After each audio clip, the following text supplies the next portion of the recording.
Hello everyone, ओम नमः शिवाय and welcome back to the channel. I hope कि आप सभी ठीक होंगे और अपना भी ध्यान रख रहे होंगे और आप सभी की तैयारी अच्छे से चल रही होगी। तो आज था संडे, आज है 5 जनवरी। तो आई होप कि आप सभी ने भी मॉक टेस्ट लगा लिया होगा। तो मैं भी मॉक टेस्ट लगाने के लिए बैठी थी। आई थिंक मैं 1 या 1:30 बजे के समथिंग मैंने मॉक टेस्ट लगाना अपना स्टार्ट किया था। तो आज फिर से कुछ प्रॉब्लम हो चुकी है मॉक टेस्ट के अंदर, वो मैं आप सभी को लास्ट में बताऊंगी। बाकी सब्जेक्ट की बात करें तो वही मैंने उसी तरह से स्टार्ट किया था आज भी, कि सबसे पहले अपना जो था बेसिक उसका जो पार्ट होता है, कॉन्स्टिट्यूशन वाला पार्ट था, पॉलिटी वाला पार्ट था, सबसे पहले वही वाला पार्ट कंप्लीट किया था। 40 क्वेश्चन को करने में मुझे बहुत ज़्यादा टाइम नहीं लगता, तो आज मेरा मिनिमम टाइम था इस वाले पार्ट के अंदर 40 मिनट। 40 जो क्वेश्चन थे वो मैंने आई थिंक 4 मिनट के समथिंग कर लिए थे। जितने क्वेश्चन ठीक हुए थे, कुछ ठीक हुए थे, कुछ गलत हुए थे। उसके बाद हिंदी की थी, हिंदी ठीक थी, आज नॉर्मल ही हिंदी थी, जैसी पिछली बार हिंदी थी ना पिछले वाले मॉक टेस्ट के अंदर, ऑलमोस्ट ऐसी ही हिंदी थी इस वाले मॉक टेस्ट के अंदर भी। बल्कि मुझे इस वाले पार्ट में थोड़ी सी पॉलिटी वाला पार्ट आज थोड़ा ठीक लगा पिछले वाले मॉक टेस्ट के अकॉर्डिंग, और बाकी हिंदी वाला पार्ट ऐसा ही था। और मैथ की बात करूँ, पॉलिटी वाला पार्ट कंप्लीट करने के बाद, हिंदी वाला पार्ट पढ़ने के बाद सबसे उसके बाद मैंने मैथ वाला पार्ट ही किया था। और मैथ के क्वेश्चन आज मुझे थोड़े से लग रहे थे कि लेंथी क्वेश्चन है काफी, जो सोल्व नहीं हो पा रहे थे। तो मैंने मैथ्स के 20 क्वेश्चन करने के बाद मैं पहुंच गई थी रीजनिंग वाले पार्ट में, क्योंकि मुझे लग रहा था कि टाइम कम पड़ सकता है अगर मैंने ये वाला पार्ट शुरू नहीं किया। तो मैथ के 20 क्वेश्चन करने के बाद मैं रीजनिंग के क्वेश्चन करने के लिए चली गई थी। मतलब मैंने 20 क्वेश्चन स्किप कर दिए थे मैथ के, उसके बाद रीजनिंग के किए, रीजनिंग कंप्लीट करने के बाद फिर मैथ पर आई। तो देखते हैं कि क्या क्या किस तरह के सब्जेक्ट रहे, किस तरह का क्या स्कोर रहा। सबसे पहले तो मैं आप सभी को बता देती हूँ कि सबसे पहले कुछ क्वेश्चन के बारे में डिस्कस करते हैं, क्योंकि स्कोर तो बहुत ज़्यादा कुछ खास रहा नहीं है कि मैं स्कोर के बारे में आप सभी को बताऊँ। तो सबसे पहले कुछ क्वेश्चन देखते हैं जो मुझे लग रहे थे कि थोड़े। एक क्वेश्चन था कि किसमें तद्भव प्रत्यय निहित है। तो ये वाला क्वेश्चन था, जहाँ तक मैंने पढ़ाई की, तद्भव जो हिंदी के प्रत्यय होते हैं उसमें मैंने घुमक्कड़ लगाया था, यानी कि अक्कड़ होना चाहिए था, लेकिन ये वाला क्वेश्चन गलत बताया है इन्होंने। तो एक संधि का क्वेश्चन था हिंदी के अंदर, एक संधि वाला पार्ट था। हिंदी के अंदर मेरे सारे क्वेश्चन ठीक से हुए हैं, थोड़े से गलत हुए हैं। क्योंकि मैं बात करूँ ना, अभी रिसेंटली मैंने काफी सारे हिंदी के मॉक टेस्ट लगाए हैं, मतलब एसएससी जीडी में मैंने हिंदी वाले पार्ट के मिनी मॉक टेस्ट लगाए हैं काफी सारे, जिसकी वजह से मेरा थोड़ा टाइम भी इंप्रूव हुआ है कि मैं अब कम टाइम में कर पा रही हूँ हिंदी के क्वेश्चन। और थोड़े से कहीं ना कहीं थोड़ी सी वो कैब भी ठीक सी हुई है। इतने सारे क्वेश्चन की जब प्रैक्टिस हो जाती है तो हिंदी के काफी सारे मॉक टेस्ट लगाए थे, मैथ के लगाए हैं, तो उसकी वजह से थोड़ा सा तो बेनिफिट हुआ है। हिंदी का एक क्वेश्चन था कि दुरुपयोग का संधि विच्छेद क्या होगा। तो देखो, मैंने दूर जमा उपयोग लगाया था। मुझे लग रहा था कि इसके अंदर कहीं ना कहीं व्यंजन संधि बनेगी, लेकिन इसके अंदर विसर्ग संधि बन रही थी। ये वाला क्वेश्चन गलत हुआ है। उसके बाद एक क्वेश्चन था जिसमें ये पूछा हुआ था कि सही वाक्य की पहचान करनी थी कि कौन सा एक वाक्य अशुद्ध है, उस वाक्य की पहचान करनी थी कि अशुद्ध कौन सा है। तो मैंने लगाया था कि भारत की सेना विजित हुई, ये जो है गलत वाक्य है, क्योंकि विजित कोई शब्द नहीं आना चाहिए था, शायद यहाँ पर विजय आना चाहिए था, विजयी हुई। तो इन्होंने बताया कि कुंदन सुंदर लगती है, ये वाला क्वेश्चन जो है गलत होना चाहिए। तो मुझे ये बताओ, कुंदन जरूरी थोड़ी ना है कि भाई कुंदन जो है एक पुल्लिंग वर्ड ही है। कुंदन किसी का नाम भी तो हो सकता है, कुंदन, क्योंकि इस तरह के नाम चल रहे हैं आजकल, कुछ भी नाम रख लेते हैं, उससे आप किसी भी जेंडर को स्पेसिफाई नहीं कर सकते कि कुंदन जो है पुल्लिंग वर्ड होगा। इस वजह से यहाँ पर एक क्वेश्चन, मैंने इसका एक्सप्लेनेशन देखा, उन्होंने यही बोला था कि कुंदन जो है एक पुल्लिंग वर्ड है, इसलिए इस वजह से ये क्वेश्चन गलत था। जबकि मैंने ये नाम के अकॉर्डिंग लिया था कि अगर ये नाम होता है तो किसी का भी हो सकता है, लेकिन उन्होंने पहले वाला ही माना है फिर भी। और रीजनिंग की बात करूँ ना, रीजनिंग के अंदर जो इनपुट आउटपुट वाले क्वेश्चन होते हैं, इनका ही है एक जो मुझे पता नहीं चल रहा है कि किस तरह से होंगे, क्योंकि मैंने जितनी भी अभी तक रीजनिंग पढ़ी है उसके अंदर इनपुट आउटपुट वाले क्वेश्चन नहीं पढ़े हैं। और यूपीएसआई के अंदर यही एक पार्ट होता है जो शायद रीजनिंग के अंदर कुछ नया सा होता है। बाकी जितने भी चैप्टर्स होते हैं हम सभी पढ़ चुके होते हैं, लेकिन ये इनपुट आउटपुट वाले क्वेश्चन थोड़े अलग थे, इसलिए मेरा ये वाला क्वेश्चन भी नहीं हुआ था। देखो, अगर आप देखोगे तो इस तरह के क्वेश्चन थे। मैंने ये वाला क्वेश्चन मतलब ऐसे ही चूज कर लिया था, क्योंकि मुझे नहीं पता था बिल्कुल भी कि कैसे चूज होगा ये वाला। और इसके अंदर जो पॉलिटी वाला पार्ट था, मतलब जीके जीएस वाला पार्ट था, उसके अंदर एक क्वेश्चन आया था कि यार अमेजोन के वर्चुअल असिस्टेंट का नाम क्या है। जो हमने पिछला मॉक टेस्ट दिया था उसके अंदर पूछा हुआ था एप्पल के, शायद एप्पल का पूछा हुआ था, आईफोन के वर्चुअल असिस्टेंट का नाम क्या है, और इस बार पूछा हुआ है अमेजोन के वर्चुअल असिस्टेंट का क्या नाम है। तो ये वाला क्वेश्चन हो गया था। और एक आया था कि भारतीय संविधान की 8वीं अनुसूची में सूचीबद्ध नहीं है, कौन सी भाषा नहीं है। तो मोस्टली आपने सारी भाषाएं पढ़ी होंगी, बंगाली, उड़िया, कोंकणी, लेकिन तुलु के बारे में बहुत ज़्यादा लोग नहीं जानते होंगे, क्योंकि तुलु ना मतलब इतनी ज़्यादा फेमस ही नहीं है। तो मैंने भी एक इंटरव्यू देखा था ऐश्वर्या राय जी का, तो उन्होंने बताया था, वहाँ से मुझे ये याद है, वैसे मुझे भी पता नहीं था कि इसका ये वाली लैंग्वेज होगी। तो उन्होंने, उनकी मदर टंग है तुलु जो है कर्नाटक की है तुलु। और उसके बाद हिंदी में एक क्वेश्चन था कि रेल जा रही है, इसके अंदर कौन सा पक्ष होगा। तो मोस्टली ऐसा होता है कि जब हम हिंदी पढ़ते हैं हम बहुत सारे चैप्टर पढ़ते हैं, लेकिन 2 चैप्टर हम छोड़ देते हैं, जैसे कि पक्ष वाला पार्ट हो गया और एक वृत्ति वाला पार्ट हो गया। इनको बहुत ज़्यादा पढ़ने की कोशिश भी नहीं करते और मोस्टली ऐसा होता है कि टीचर्स ना पढ़ाते भी नहीं है ये वाला पार्ट।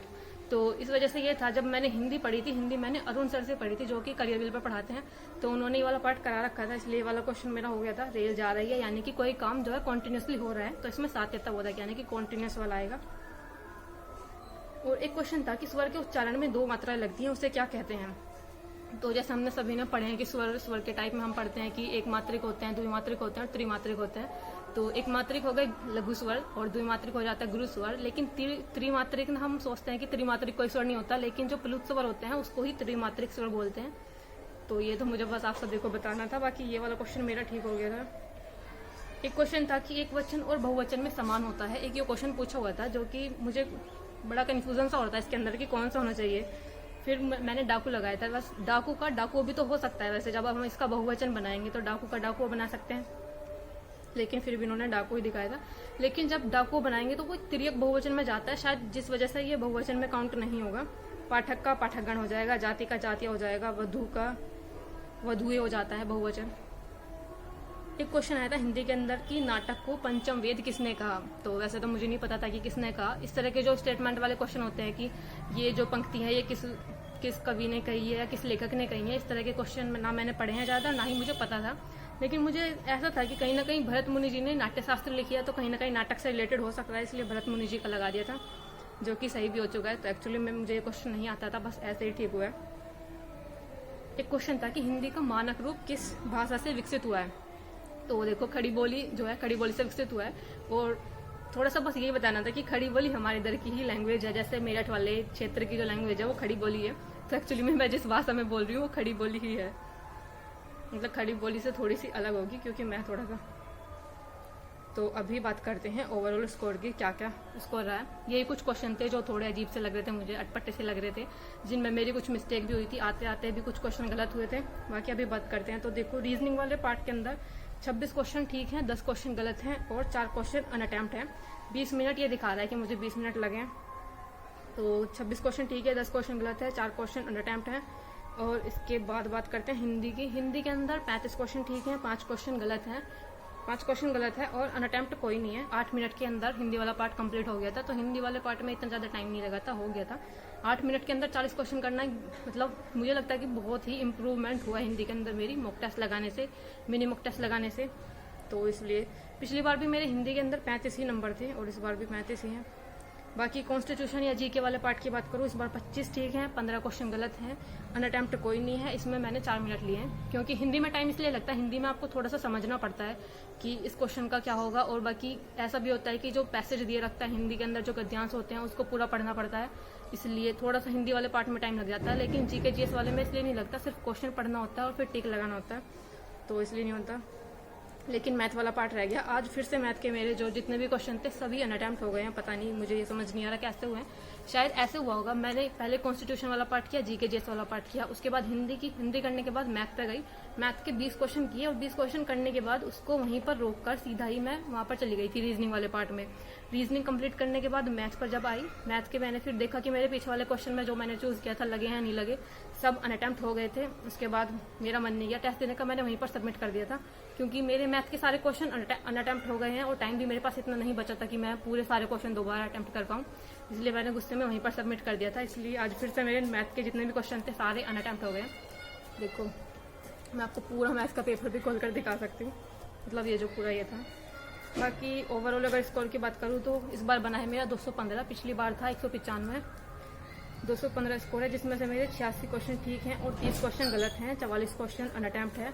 तो आज फिर से यही हुआ है। मुझे ऐसा लगता है कि कुछ मैथ वाले पार्ट में ही शायद दिक्कत है, या पता नहीं मैं ही कैसे कर रही हूँ, क्योंकि जीके जीएस वाला पार्ट करने के बाद, हिंदी करने के बाद बिल्कुल मैं सीधा मैथ पर गई थी। मैथ के 20 क्वेश्चन करने के बाद मैंने बीच में ही स्किप कर दिया था और उसके बाद मैंने नेक्स्ट स्टार्ट किया था अपनी रीजनिंग से। तो शायद इसलिए हो सकता है कि शायद इस तरह के हुए हों। एक बार आप भी कमेंट करना कि इस तरह की प्रॉब्लम सभी के साथ हो रही है क्या, कि मतलब पूरे ही क्वेश्चन अनअटेम्प्ट हो जा रहे हैं। चलो 1-2 क्वेश्चन अनअटेम्प्ट हो गए तो अलग बात है कि चलो 2-4 हो गए या गलती से 1-2 हो गया, लेकिन पूरे मतलब मैं 20 के समथिंग कर लिए थे मैंने, 19 से 20 मैंने क्वेश्चन कर लिए थे, सारे के सारे ही अनअटेम्प्ट हो गए थे। फिर मेरा दोबारा करने का मन नहीं हुआ, इसलिए मैंने वहीं पर ही सबमिट कर दिया था टेस्ट। तो बस इसी तरह का रहा था आज का कुछ टेस्ट। यही कुछ क्वेश्चन थे जो मुझे थोड़े अलग से लग रहे थे, जो कुछ जहाँ पर गलती भी हुई है। तो नेक्स्ट इस मतलब पिछले वाले टेस्ट से तो हमने थोड़ा सा इम्प्रूव किया ही है, ऐसा नहीं बोल सकते कि बहुत ज़्यादा भी इम्प्रूव नहीं हुआ, लेकिन बट ठीक है, नेक्स्ट वाले मॉक टेस्ट में और अच्छे से करेंगे। अब इस बार जो अगला जो मॉक टेस्ट देंगे उसमें थोड़ा सा और ज़्यादा ध्यान रखेंगे कि क्या मतलब क्यों हो रहा है, ये अनअटेम्प्ट क्यों हो जा रहे हैं सारे क्वेश्चन। जबकि मैंने आज तो अपना फ़ोन को एरोप्लेन मोड पर लगाकर अपने 2 घंटे बैठकर टेस्ट किया था। आई थिंक मेरे जब 20 मिनट रह रहे थे, 20 मिनट जब मेरे रह रहे थे, फिर मैंने सोचा कि एक बार मैथ वाला पार्ट करती हूँ। मैथ वाले पार्ट में जैसे जाकर देखा सब अनअटेम्प्ट थे। फिर उसके बाद मैंने थोड़ा सा गुस्सा आया, मैंने ऐसे ही टेस्ट जो था बीच में ही सबमिट कर दिया। मेरा मन नहीं था उसके बाद करने का, क्योंकि 40 क्वेश्चन 20 मिनट के अंदर नहीं हो पाते, तो फिर मैं क्या ही करती, इसलिए मैंने बीच में ही सबमिट कर दिया था।